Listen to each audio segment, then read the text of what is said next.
Hello, Anindita বলছি। জানো তো আজকে একটা বিশেষ দিন। আমরা সবাই জানি 2 অক্টোবর গান্ধীর বার্থডে। আর তার সাথে সাথে আজকে আমার ভাইয়েরও জন্মদিন, মানে আমার হিরো আর কি। সব মিলিয়ে আজকের দিনটা অন্যরকম ছিল। প্রত্যেক বছরই পুজোর মধ্যে পড়ে, তাই আমার থাকার পসিবিলিটিস অনেক কম থাকে বা হয়ে ওঠে না, কিন্তু এই বছর আমি থাকতে পেরে আমার ভীষণ ভীষণ ভালো লাগছে। আর আমাদের জন্মদিনটা একদম বাঙালি রীতিনীতি অনুযায়ী হয়, একদম টাইম ধরে। তো 7টা 15-এর মধ্যে একটা শুভক্ষণ ছিল, তো সেই সময়ের মধ্যেই পায়েস করা হয়ে গেছিলো, বাবা মা আশীর্বাদ করলেন। তো আমি ভাইকে একটা কথাই বলবো, হ্যাপি বার্থডে টু ইউ। খুব খুব ভালো থাক, আরও বড় হওয়া, জীবনে আরও উন্নতি কর।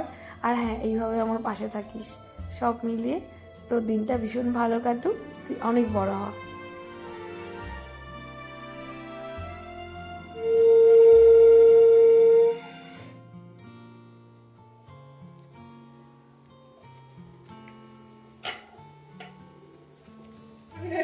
বেশি দেবো না, থাক ঠাকুর ঘরে ঘর করতে নেই ঠাকুরের